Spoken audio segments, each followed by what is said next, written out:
Kebanyakan semua yang melihara cendet, burung cendet yang tipe teritori bukan berkoloni, sebelum mandiri, sebelum makan sendiri, tongkos sama kerodong memang harus siap. Fighternya burung akan keluar di saat burung tersebut jarang melihat burung lain. Tujuannya video kali ini dibuat untuk teman-teman yang ingin melihara cendet dari lolohan sampai dewasa, burung sehat, tidak pengkor, tidak lumpuh dan tidak tetelo.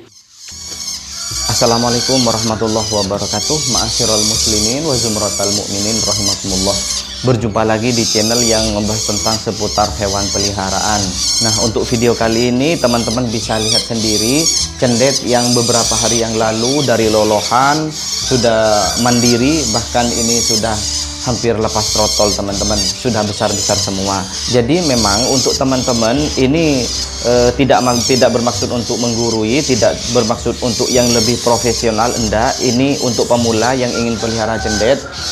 Kalau misalkan ingin melihara dari lolohan, teman-teman itu pastikan mencari lolohan cendet itu yang sekiranya sehat. Misalkan teman-teman dipantau ke rumah yang mau menjual lolohan cendet, itu teman-teman lihat apakah masih sehat, bukan sortiran. Kalau saya sendiri teman-teman beli lolohan cendet itu tidak mau kalau sortiran, yang memang real itu satu sarang isi 3, isi 4, bukan dipisah-pisah. Kadang ada penjual yang nakal, misalkan itu ingin menjual lolohan cendet, anakan cendet itu diambil yang prospek gitu.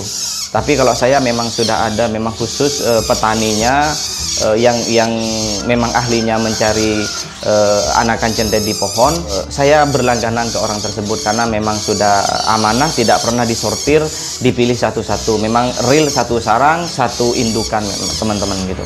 Tapi saya tetap mengingatkan sama teman-teman, kalau misalkan suka pelihara burung, teman-teman harus ambil anakannya, jangan pikat dewasa hutan teman-teman, biar ekosistem tetap terjaga, tetap lestari, cendet tidak punah. Jadi terus untuk generasi selanjutnya bisa merasakan seperti apa burung cendet tersebut teman-teman. Nah, lanjut teman-teman ke topiknya. Nah, kalau misalkan sudah real, sudah sehat, burung tidak pengkor, kaki aman, tidak lumpuh, teman-teman ketika sudah bawa ke rumah sudah siap kardus. Nah, teman-teman itu harus pakai kardus, biar kalau misalkan teman-teman tidak punya penghangat, mesin penghangat, teman-teman pakai kardus aja teman-teman, sekitaran ukuran 50 cm kali 30 cm. Jadi ditaruh di tengah kardus, satu biar tidak ada hewan yang mengganggu, misalkan kayak cicak, terus kayak tikus. Jadi kalau saya sendiri misalkan tidak punya mesin penghangat, tidak usah pakai lampu, yaitu pakai kardus. Nah, ditaruh di dalam kardus sama sarangnya tersebut. Ketika sudah waktunya mau makan, tinggal dibuka, misalkan mau ngeloloh. Kebanyakan teman-teman yang meloloh itu kakinya pengkor, kakinya lumpuh, kebanyakan jangkrik teman-teman. Kebanyakan jangkrik, apalagi jangkriknya yang beli dari kios, bukan dari alam, bukan asli alam. Biasanya kalau dulu sebelum ada peternak jangkrik itu menggunakan belalang yang memang alam. Nah, kalau misalkan tidak ada jangkrik alam kayak sekarang itu kan menggunakan jangkrik yang beli di kios. Kebanyakan itu lumpuh teman-teman kalau misalkan itu full jangkrik. Nah, kalau saya ketika nyampe rumah itu menggunakan jangkrik pagi, setelah itu saya menggunakan fur basah. Fur basahnya itu fur lele yang dicampur dengan fur ayam. Kenapa kok fur ayam teman-teman? Agar supaya cendet cepat gemuk. Fur lelenya itu kan tinggi protein dan nutrisi, biar cendet ini sehat dan cerdas teman-teman. Nah, jangan lupa juga teman-teman, yaitu menggunakan minyak ikan. Kalau saya memang sudah ada minyak ikan botolan yang beli satu botol itu isi 100 kapsul, 100 piece butiran. Nah, setelah itu teman-teman kalau misalkan ingin sehat juga, saya mengeluarkan dengan sarangnya teman-teman, lolohan cendet itu ke pagi hari untuk dipanaskan. Dipanaskan cukup 5 menit, paling lama 10 menit. Karena kenapa? Masih cindil teman-teman, masih anakan yang tidak kuat terhadap panas. Kecuali kalau sudah dewasa nanti baru teman-teman itu bisa 1 jam 2 jam masih kuat teman-teman gitu. Nanti ketika malam hari baru jangkrik teman-teman, jangkrik lagi. Kalau pagi hari itu 3, nanti malam hari juga 3 teman-teman per ekor cendet. Dan itu sampai nangkring ya teman-teman. Nah, kalau udah nangkring, teman-teman itu harus sudah siap untuk membeli sangkarnya. Kalau misalkan ingin nyetak sendiri sampai dewasa. Nah, kalau misalkan udah mandiri, apalagi sudah bisa makan fur sendiri, teman-teman, nggak mungkin dalam satu sangkar diisi beberapa ekor, pasti hanya satu ekor. Makanya dana untuk sangkar dan tongkosnya harus ada. Kenapa? Kalau misalkan sudah siap dimasterin, itu biar fokus, masteran masuk dan tidak bertengkar, tidak tempur, itu memang disekat, dipisah satu-satu. Dan kenapa kok wajib? Kalau saya sendiri, teman-teman, kok wajib tongkos ataupun kerodong seperti ini, teman-teman? Karena satu, biar tidak ada serangga, tidak ada kupu-kupu putih.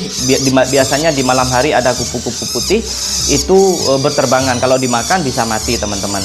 Dan fokus terhadap pemasteran. Kalau misalkan ada tongkosnya, ketika sudah ditongkos, dikerodong, burung tidak akan melihat di luar sangkar. Orang yang lewat, yang melihara lewat, jadi tidak akan niyi. Kalau misalkan ada tongkos ataupun kerodongnya, pemasteran cepat masuk. Jadi burung fokus terhadap suara materi yang diputar sama kita, teman-teman.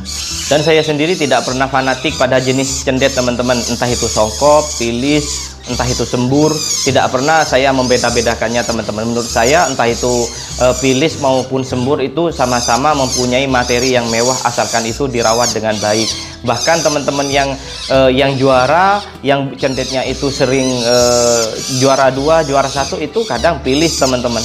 Jadi teman-teman itu lihat apa tujuannya pelihara cendet, apakah untuk dilihat, apakah untuk didengar kicauannya. Kalau saya sendiri untuk didengar, entah itu pilis ataupun songkop, no problem, teman-teman. Yang penting saya pelihara, mau didengarkan kicauannya.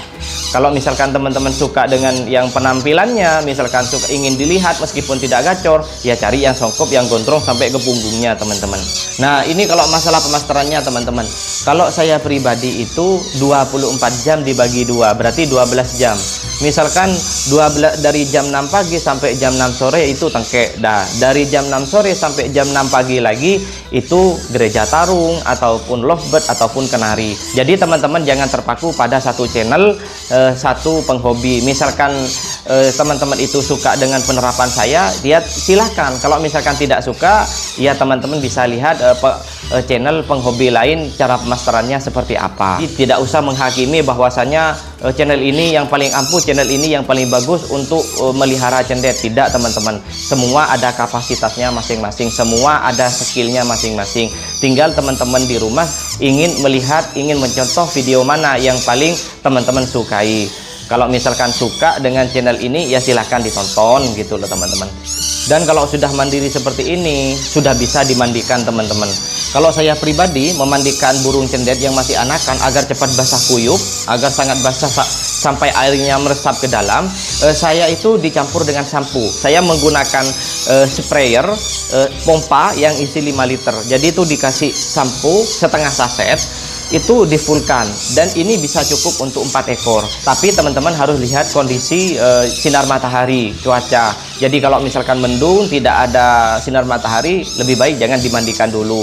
Kalau misalkan itu ada sinar matahari, panas terik, jadi enak kalau misalkan dimandikan, cepat kering, teman-teman. Baik teman-teman, mungkin cukup sampai di sini aja videonya. Semoga bermanfaat buat teman-teman di rumah yang ingin pelihara cendet. Dari lolohan, tidak ada yang mati, tidak ada yang pengkor, kakinya tidak lumpuh, dan sehat walafiat seperti ini. Jadi semoga ini membantu buat teman-teman di rumah. Videonya ini ada edukasi. Kalau misalkan itu ada edukasi, jangan lupa teman-teman itu tinggalkan jejak dengan cara like, komen, dan subscribe. Jadi apa masukan dan apa yang ingin ditanyakan sama teman-teman di rumah, bisa tulis di kolom komentar.